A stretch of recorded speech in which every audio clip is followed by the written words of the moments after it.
The library was quiet. Too quiet. Krell sat at his desk and looked at the empty computer screen. His blue scales felt cold. Something was wrong.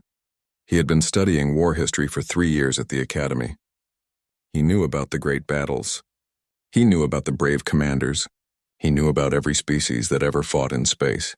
Every species except one, human Zara, walked over to his desk. Her skin glowed softly in the dark room. She was his best friend at school. They studied together every night. She looked worried.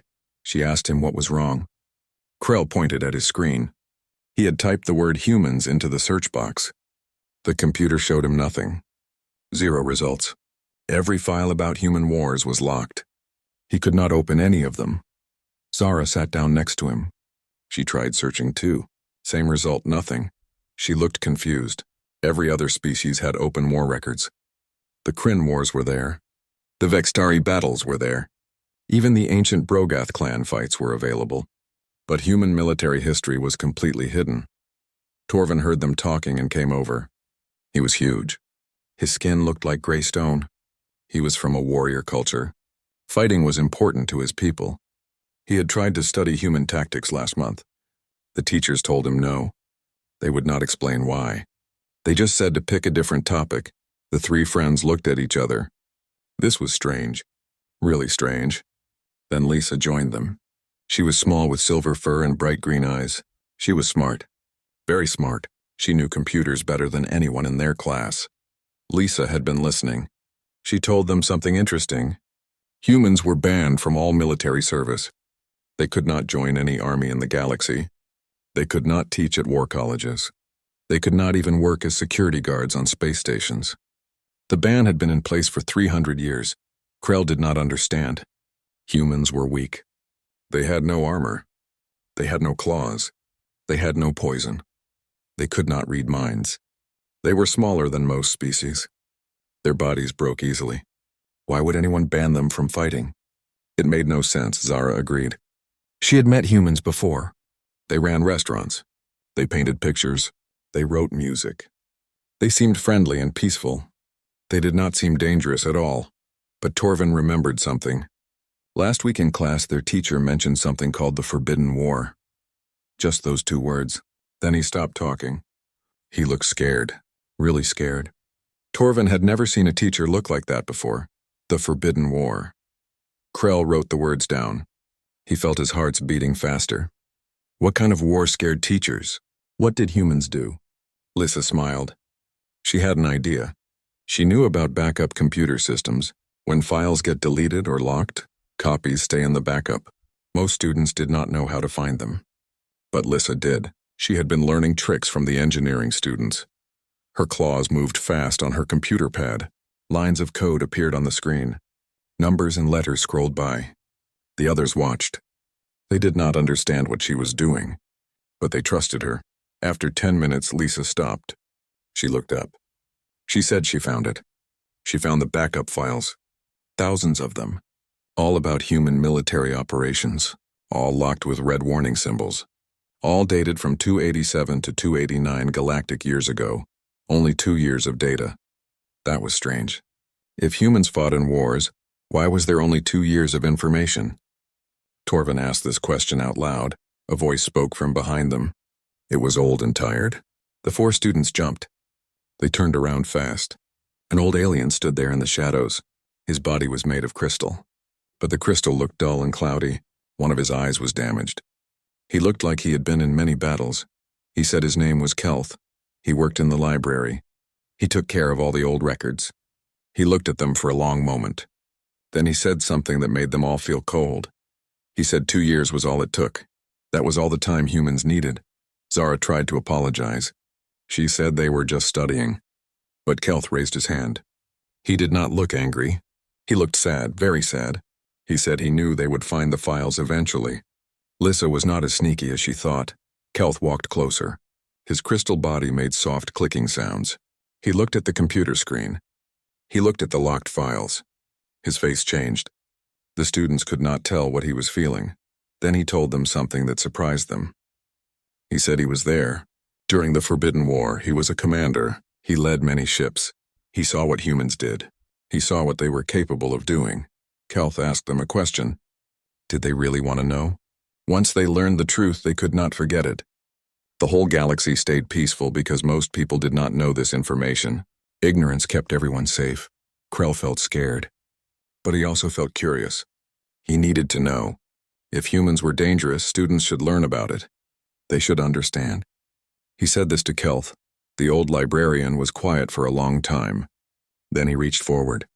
He typed a long password into the computer. The screen changed. New files appeared. These files had even more security locks, more warning symbols, more red alerts. Kelth spoke softly.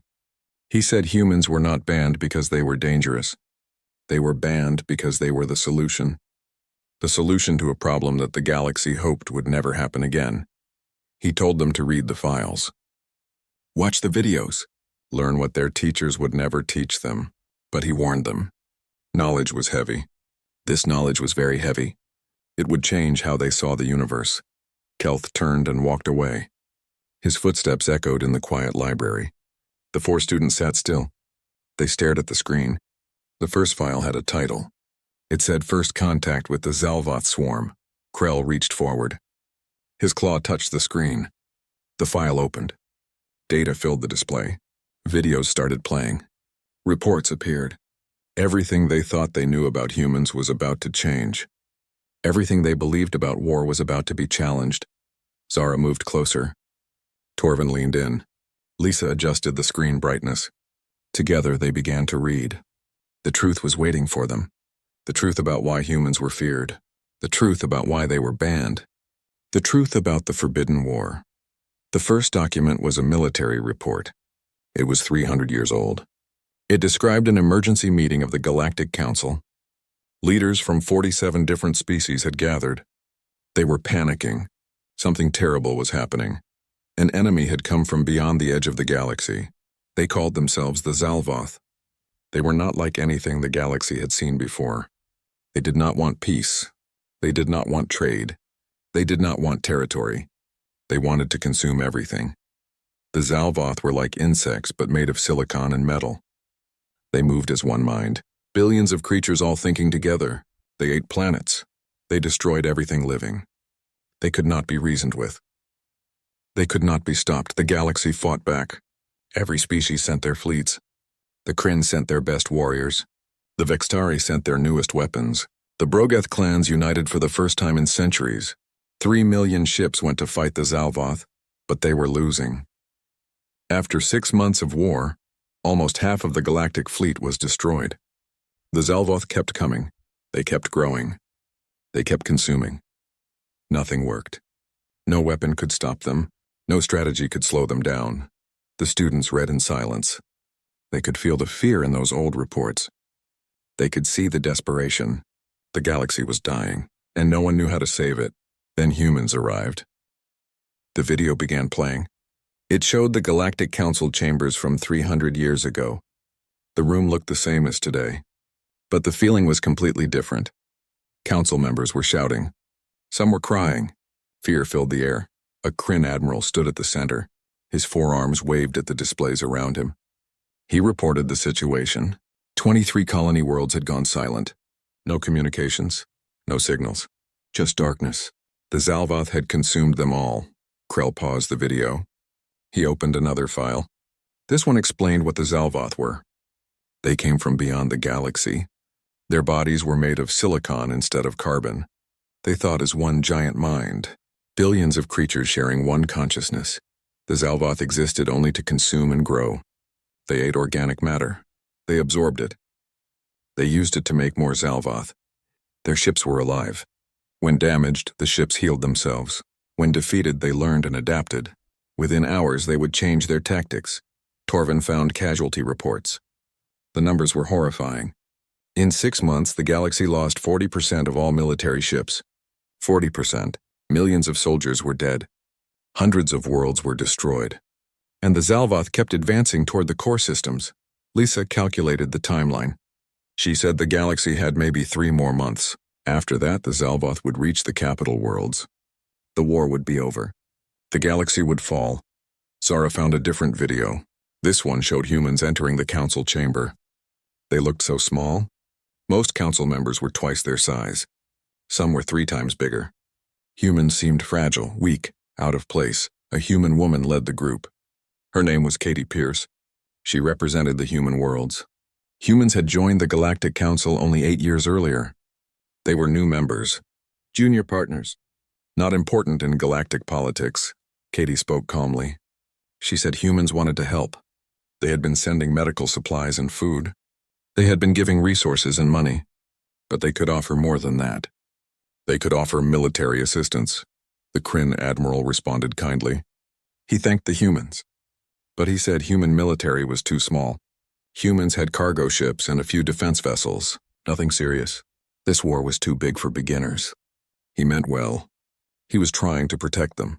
Katie did not get angry. Her face stayed calm. But something changed in her eyes. She said humans had spent 10,000 years learning one skill: war.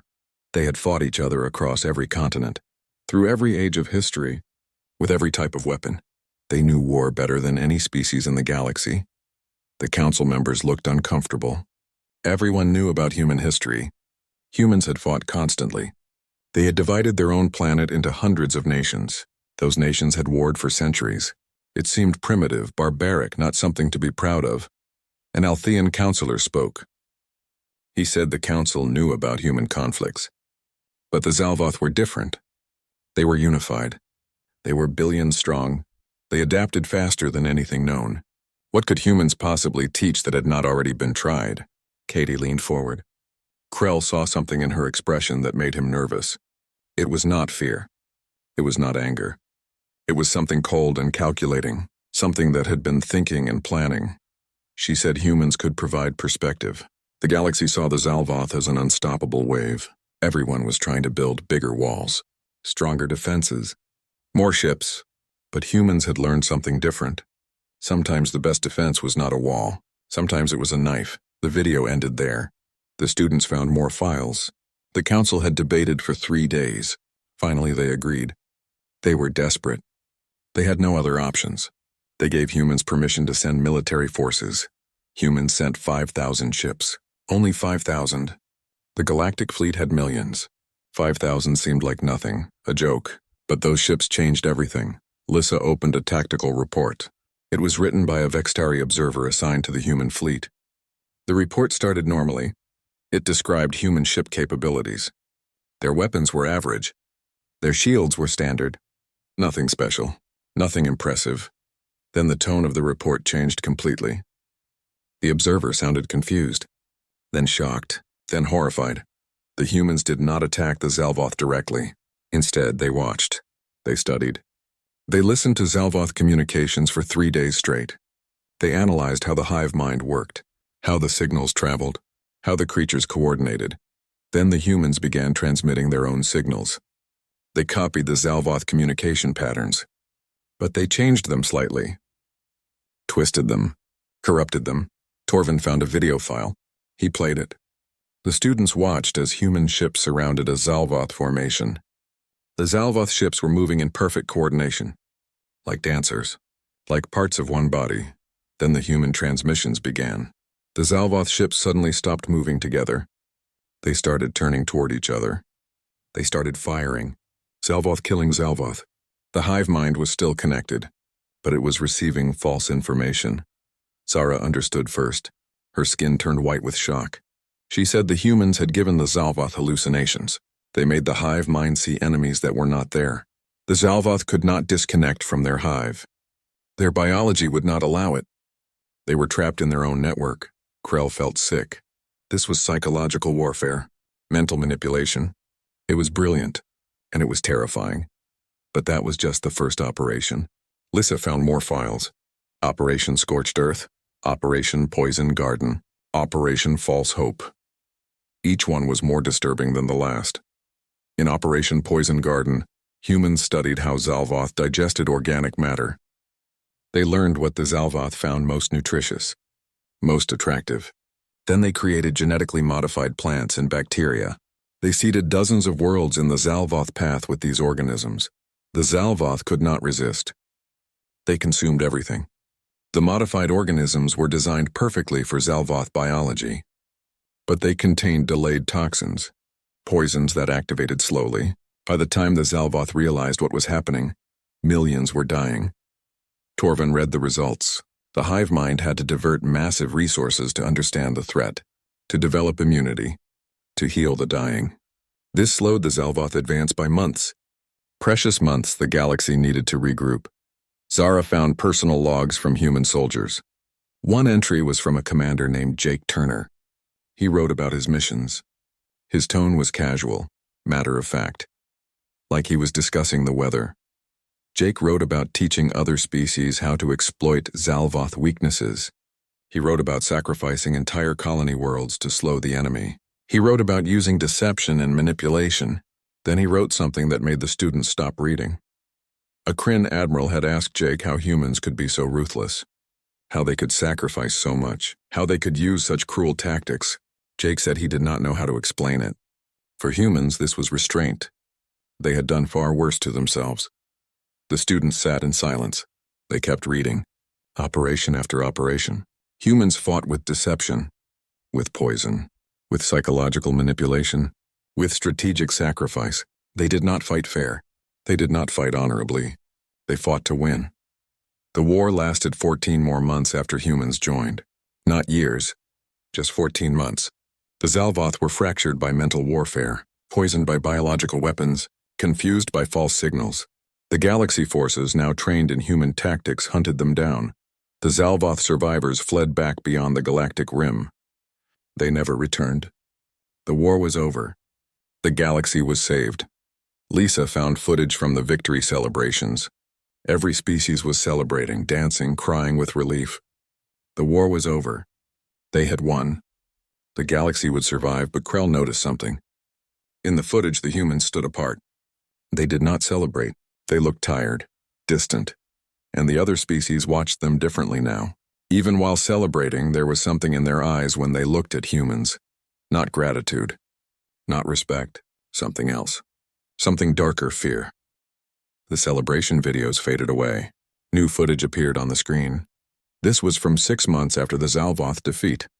The Galactic Council was meeting again, but this time felt different. The unity from the war was gone. Now there was tension in the air. A Silthene counselor stood up. Her skin pattern showed uncomfortable colors. She spoke about something called Operation Terminal Dawn. During this operation, human forces had killed an entire Zalvoth breeding world. Not by bombing it, not by attacking it directly. They changed the air itself, made it poisonous, slowly suffocating every living thing.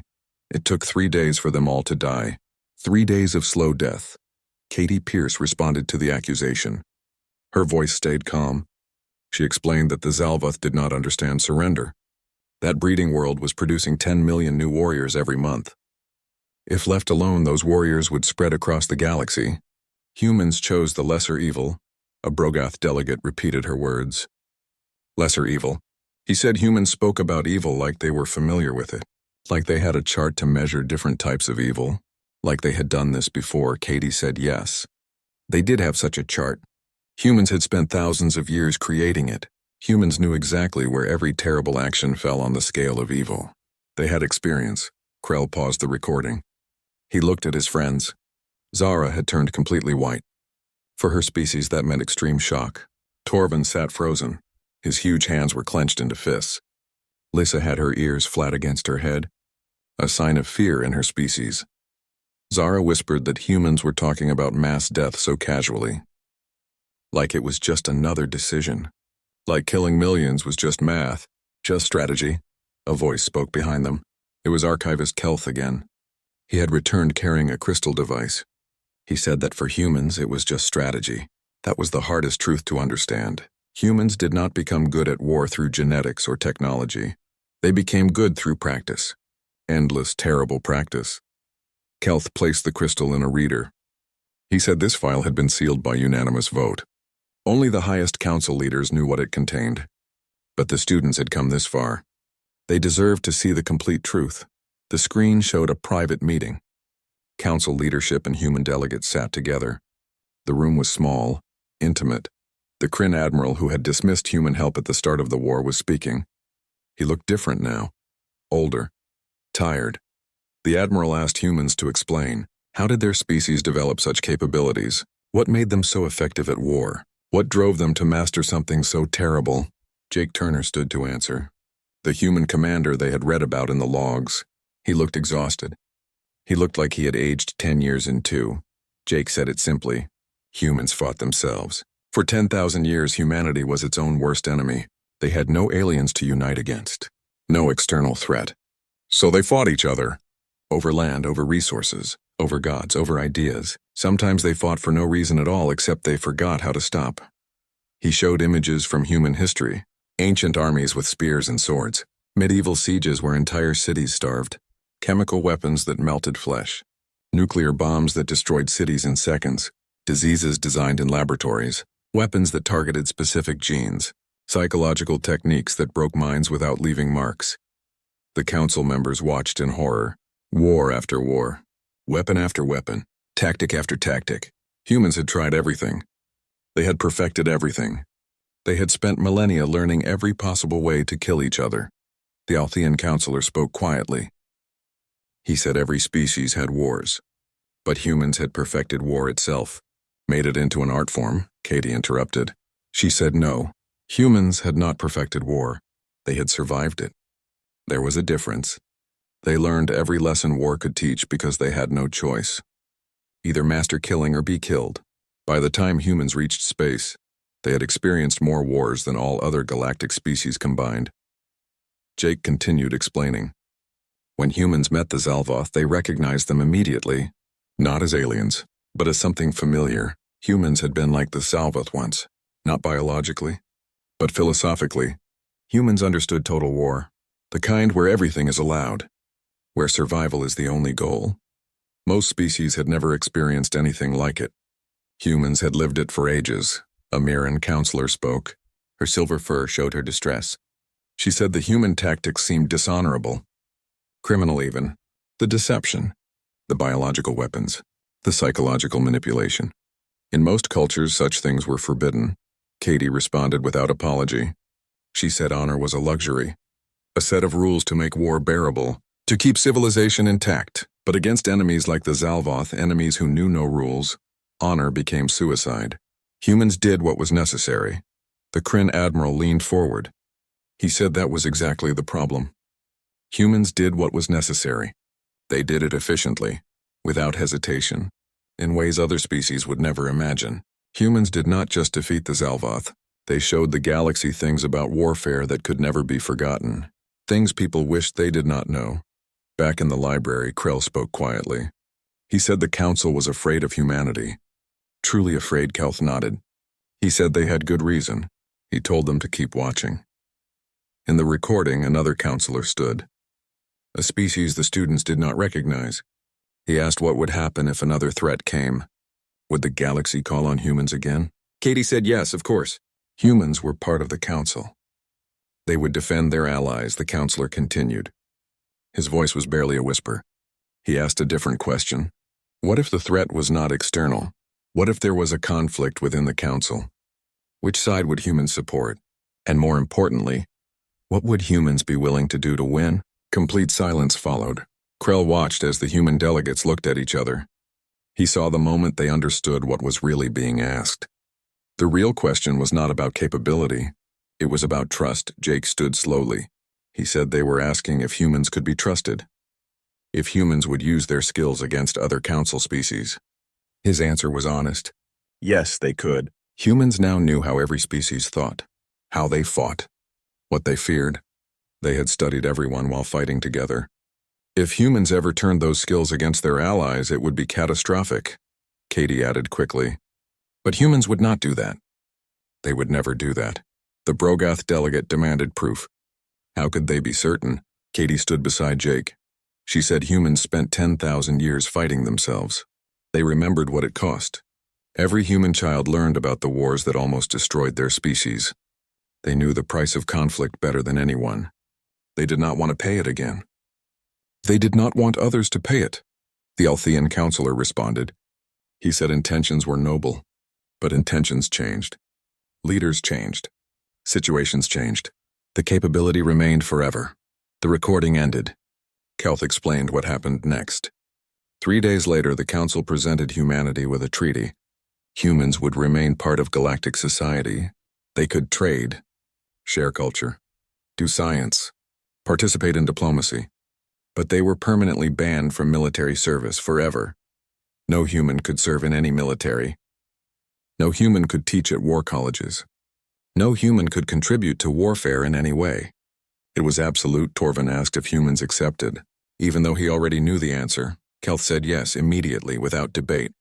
Humans understood why it was necessary. Katie Pierce gave final words to the Council. Simple words. She said humans would be friends, partners, and allies in all things, but never again warriors. Perhaps that was for the best.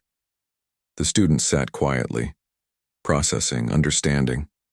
The weight of what they learned pressed down on them. The galaxy was not saved by superior force. It was saved by superior ruthlessness. And that ruthlessness frightened everyone, even those it saved. The students did not move for a long time. The library hummed softly around them. Thousands of files and records surrounded them. Most of the galaxy would never see this information. Most would never know what really happened during the Forbidden War. Lissa finally broke the silence. Her voice was small. She said she had met humans before. They seemed so normal, so friendly. They cooked food at restaurants. They taught art classes. They wrote poetry and music. How could those peaceful people be the same ones who did such terrible things? Kelth sat down slowly. His crystal body reflected the dim light. He said humans were the same people because they had to be. The treaty did not just ban humans from fighting. It changed something bigger across the entire galaxy. He pointed at the archives around them. After the treaty, the Council made new rules about education. Military history was cleaned up, made safer. The Zalvoth War was taught as a great victory, a unified effort. But human contributions were hidden, made smaller, or removed completely. Students at academies learned tactics and strategy, but always within rules, always with honor, always with limits. They never learned what humans knew. They never learned that rules could be broken when necessary. Krell said the Council was hiding the truth. Keeping it secret, Kelth corrected him. Not hiding, protecting. Every species in the galaxy now fought with assumptions. They assumed enemies would fight honorably. They assumed certain weapons were too horrible to use. They assumed there were lines no one would cross. Zara understood. She said humans taught everyone that those lines could be crossed, that nothing was truly forbidden in war. Exactly, Kelth said. That was humanity's gift and curse. They knew there were no rules when survival was at stake. Other species had limits, points they would not go beyond. Humans had gone beyond every limit. Many times throughout history, Torvin started pacing. His heavy footsteps echoed. He said the treaty was not about preventing humans from fighting in wars. It was about preventing humans from teaching others how to think like them. Kelth agreed. If human tactics became common knowledge, if their methods were taught in schools, galactic warfare would change forever. Wars would become longer, bloodier, more cruel. Species would learn capabilities they currently lacked, not because they needed them, simply because they learned it was possible. Krell found another file they had not examined. A psychological study of human military thinking, written by alien experts after the war. He began reading aloud. The report said human military doctrine was extremely adaptable. Humans were willing to break expected patterns. Where other species used strength, technology, or numbers, humans excelled at asymmetric warfare, fighting in ways enemies did not expect. Using unexpected methods, the report continued. Most concerning was humanity's capacity for strategic deception. They did not just hide their intentions. They actively created false perceptions in enemies. During the Zalvoth War, humans deliberately lost 3 major battles. On purpose. To make the enemy overconfident. The Zalvoth changed their tactics based on those apparent weaknesses. This made them vulnerable to the trap humans prepared for 8 months. 8 months of planning. 3 battles lost intentionally. All to set up one perfect trap. Torvin was horrified. He said humans sacrificed their own soldiers, just for deception, just for a strategic advantage. Kelth nodded sadly. That was perhaps the most frightening aspect. Humans understood sacrifice differently. Every human soldier knew they might be expendable, not just in battle, but in strategy and plans. They accepted this. They expected it. They planned for it. Lissa had been quiet. Now she looked up from her computer. She found personal recordings from human soldiers during the war. Did they want to watch? Kelth said yes. The students needed to understand humans as individuals, not just as warriors, not just as strategic minds, as people. The screen showed a young human man, probably in his 20s. He sat in a small room on a ship, recording a message home, a message for his family. He spoke to his mother, said they were 3 days from a big operation. Could not say what it was, security, but it was important. Commander Turner said if it worked, the war might be shortened by months. He admitted he was scared. But he remembered what his mother told him before he joined the military. She had said humanity spent so long fighting itself. Now they owed the galaxy protection. They should use what they learned for something good. For something right. The young man paused, looked away from the camera, said he wondered sometimes if they were doing the right thing. The tactics they used, the things they did to the Zalvoth, those would be war crimes against most species. But the Zalvoth were different. They did not take prisoners, did not negotiate. They only consumed, so humans did what had to be done. The video jumped forward in time. The young man spoke again. If his mother was watching this, the operation probably went wrong. He was sorry he would not come home, apologized for missing his sister's graduation, asked his mother to tell his father he tried to do what was right. He said he chose this, chose to use the skills humanity learned through suffering, to help others, to protect species that never had to learn these terrible lessons. Maybe that made it all mean something. Maybe all those human wars were not pointless if they taught humans how to protect others. The recording ended. Lissa checked the file information. The young man died 3 days later. The operation succeeded. 200 human ships were destroyed. 200 ships sacrificed to eliminate 5 million Zalvoth before they could mature. Before they could fight, Zara had turned a deep purple color. Complex emotions. She said humans were not monsters. They were people who learned to do monstrous things because their history demanded it, because they had no choice. Kelth spoke softly. That was why the treaty existed, not to punish humanity, but to protect them from their own nature. The galaxy needed humans to be artists, scientists, diplomats, friends. The galaxy needed humans to remember they could be more than warriors. Krell stood up. His mind was full of everything they learned. He asked what would happen if another threat appeared.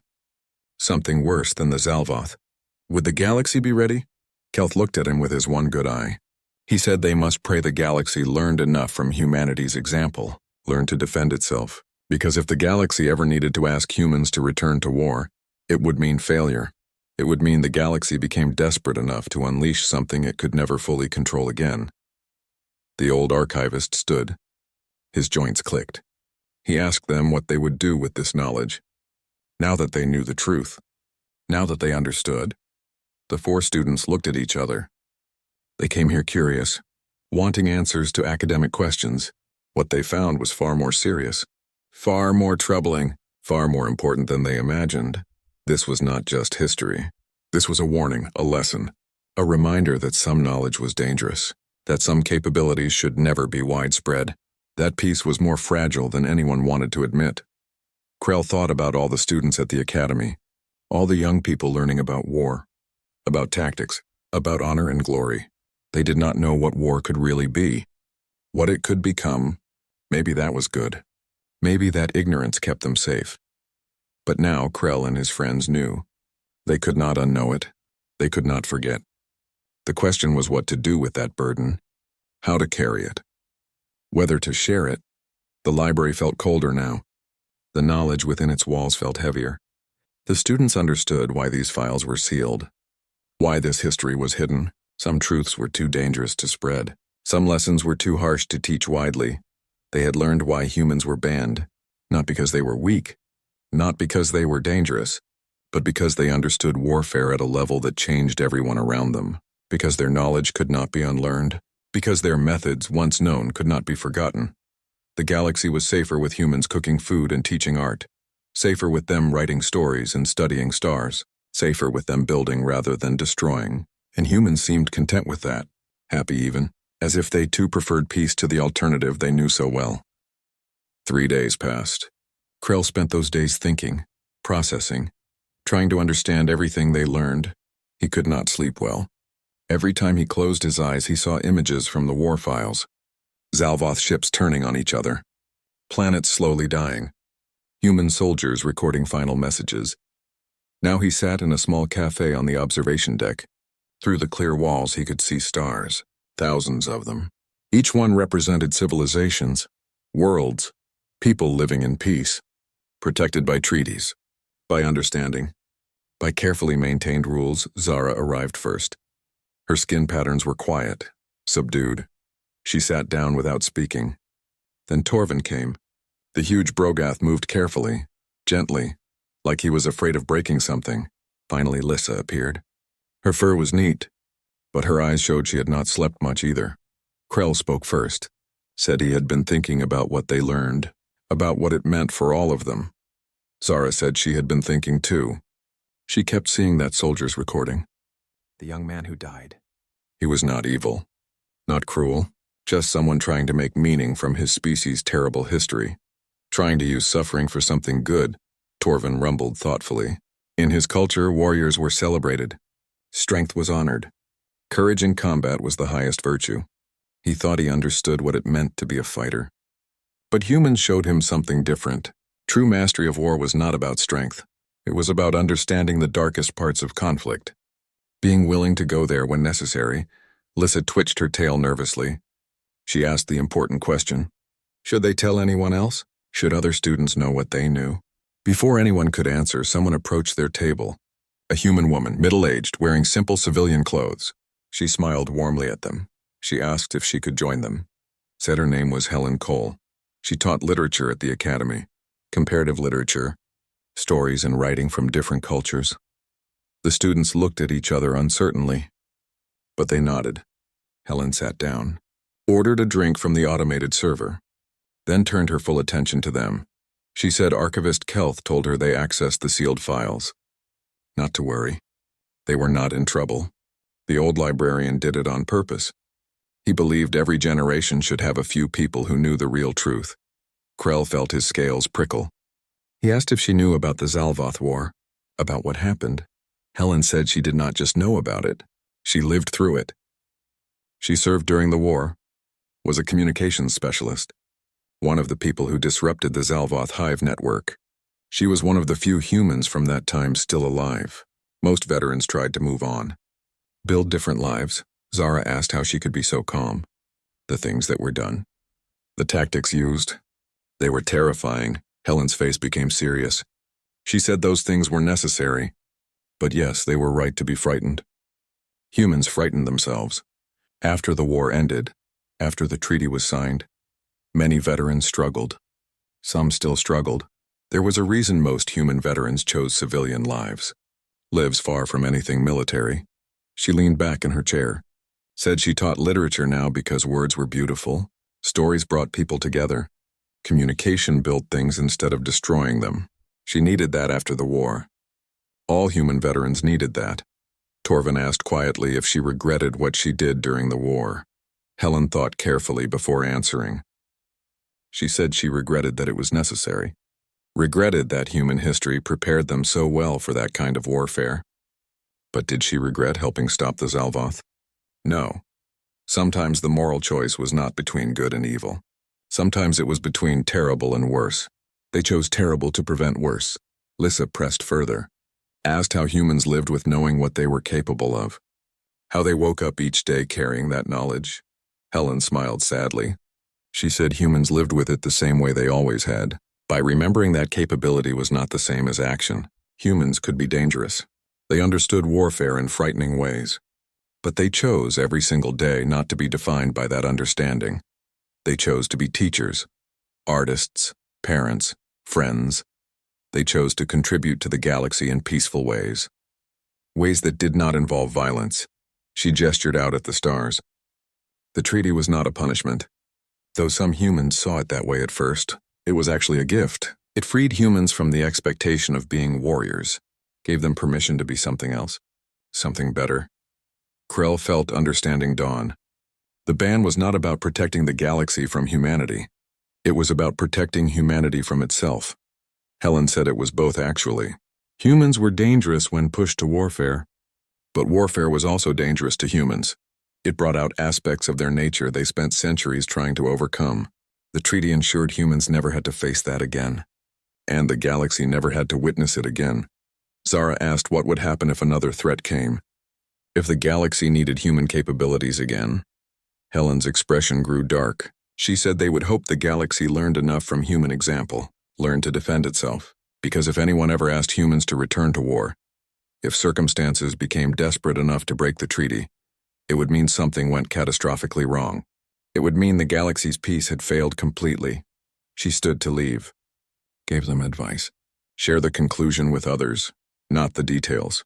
Help fellow students understand that peace was precious, that rules of warfare existed for good reasons, that crossing certain lines changed people in ways that could not be undone. But the specifics, the exact methods, the full extent of human capabilities, those should stay in the archives, hidden, protected. Lissa asked why. Helen said because knowledge was not neutral. Once you knew something was possible, it became easier to do. The galaxy was safer when most species could not imagine the depths warfare could reach. Let them keep their honor, their rules, their assumptions about acceptable behavior. Those limitations kept conflicts from escalating into something worse. She smiled one last time, said humanity would always be available if truly needed. But they prayed they were never needed again. Teach that prayer to others. Make them understand that preventing war was always better than winning it, no matter how capable the warriors might be. After Helen left, the students sat quietly. The weight of knowledge had not decreased, but understanding brought some peace. Some clarity. Krell spoke first.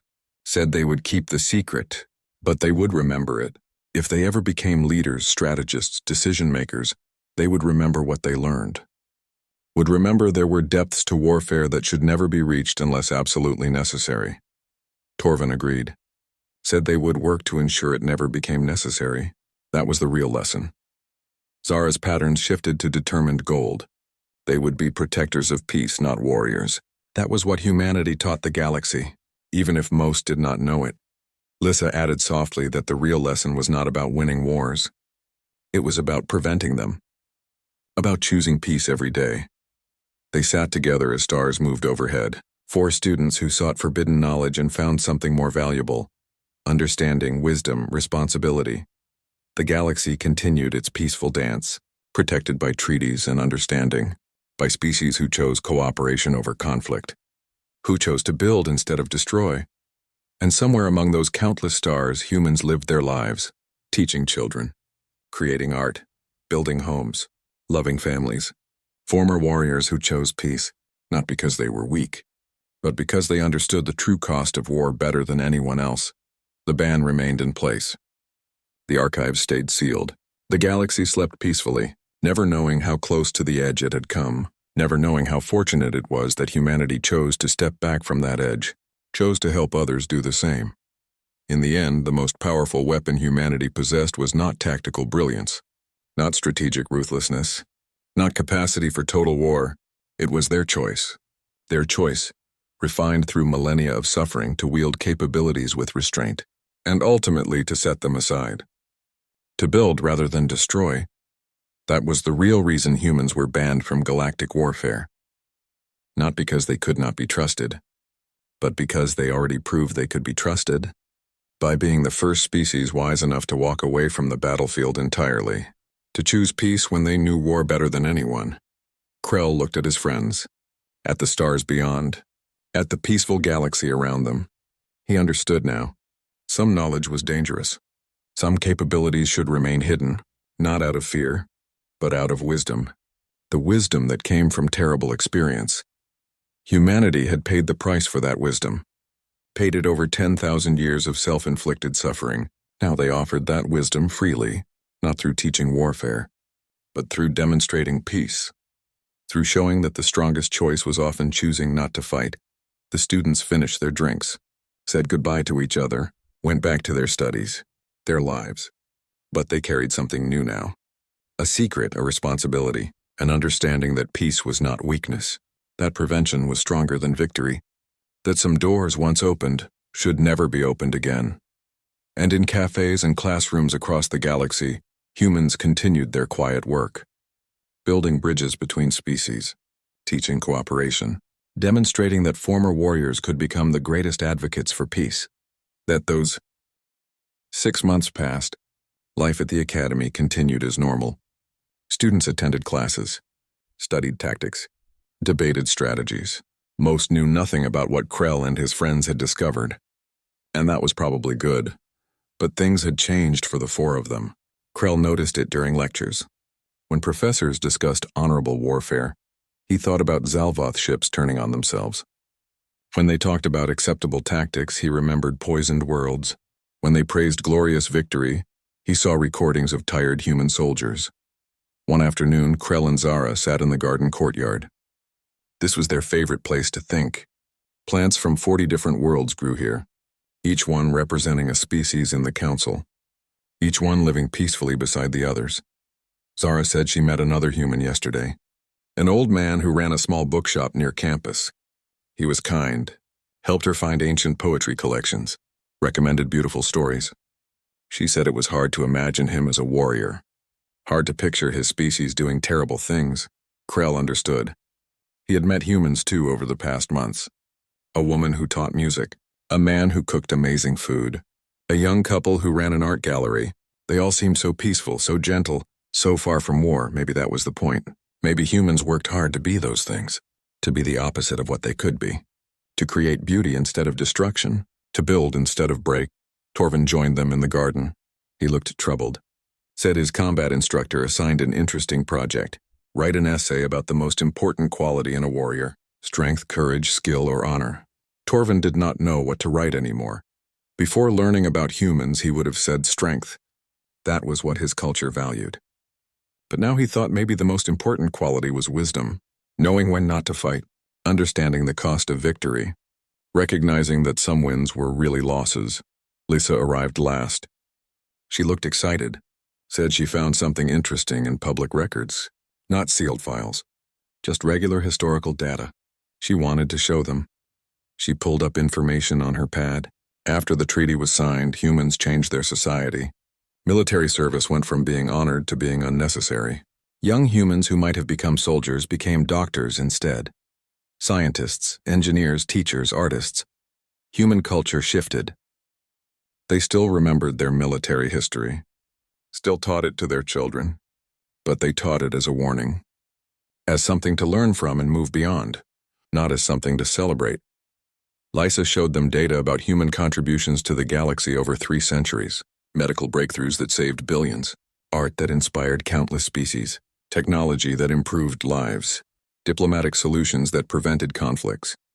Humans had been busy, just not with war. Krell realized something. The galaxy did not just ban humans from military service.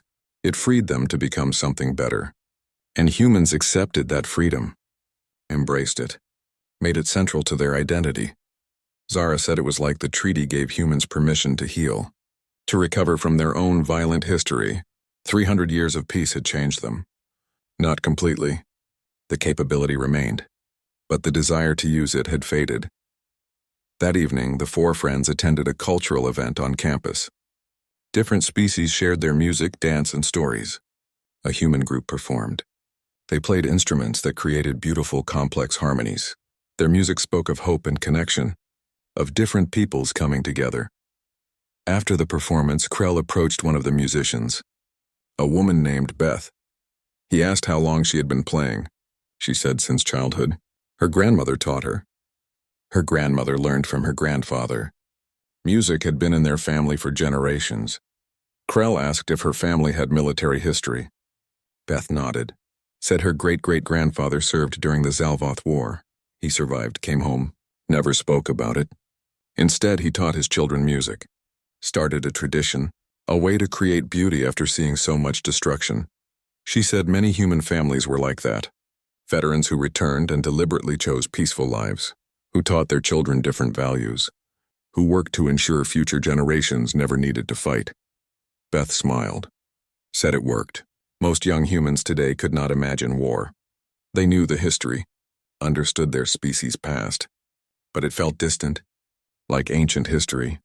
They were too busy making music, painting pictures, writing stories, exploring science. Krell thanked her. walked back to his friends, told them what he learned. They sat together quietly, processing, understanding growing deeper. The treaty was not just about banning humans from war. It was about giving them space to transform, to become what they always wanted to be but could never achieve while fighting themselves.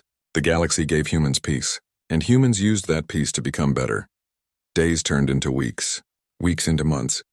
The students graduated from the academy. Each pursued different careers. Krell became a diplomatic advisor. Zara joined a peacekeeping organization. Torvin chose education over military service. Lissa worked in galactic communications. They stayed in touch, met occasionally, always remembered what they learned. But they kept the secret, shared the conclusion without the details, taught others about the importance of peace without revealing the full horror of what war could become. Years passed. Krell found himself working alongside humans regularly. They were good colleagues, thoughtful, creative, always suggesting solutions that avoided conflict, always finding peaceful paths through difficult situations. One day, an old human diplomat named George helped Krell resolve a trade dispute. Two species were moving toward confrontation. George suggested a compromise that satisfied everyone. Made it seem obvious. Made others wonder why they had not thought of it themselves. Krell asked George how he did it. How he always found peaceful solutions. George smiled. Said it was not talent.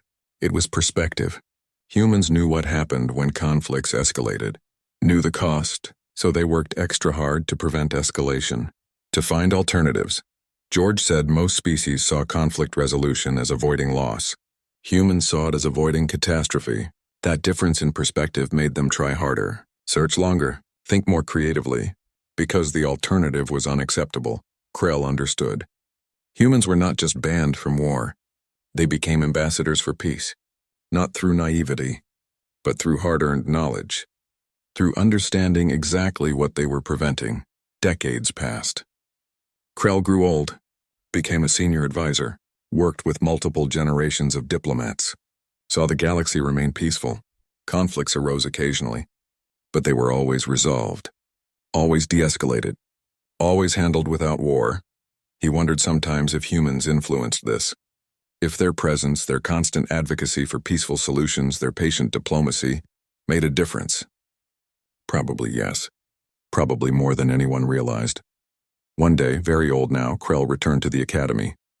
Visited the library. Archivist Kelth was long gone. But his replacement, a young Mirren named Detta, recognized Krell. Said she knew he accessed the sealed files years ago. Detta asked if learning the truth changed him. Krell said yes, completely. Made him understand that peace was not natural or automatic. It required work, constant attention, and people willing to choose it every day even when conflict seemed easier. Detta nodded. Said she accessed the files too when she was young. That was why she became an archivist. To protect that knowledge. To ensure it stayed available for those who needed it, but hidden from those who did not. She said every few years a small group of students found the files, learned the truth, carried that knowledge forward. It was important, kept the galaxy honest, reminded each generation why peace mattered. Krell asked about humans. Did they ever regret the treaty? Did they miss military service? Detta laughed, said no. Most humans considered the treaty their species' greatest achievement. Not because it recognized their capability, but because it freed them from expectation, allowed them to be what they chose. And they chose peace. She showed him recent human cultural works, stories, music, art, all celebrating peaceful achievement, cooperation, understanding, building together. War appeared in their history books. But as something overcome, something left behind, something their ancestors suffered through so they would not have to. Krell left the library feeling good. The galaxy remained at peace.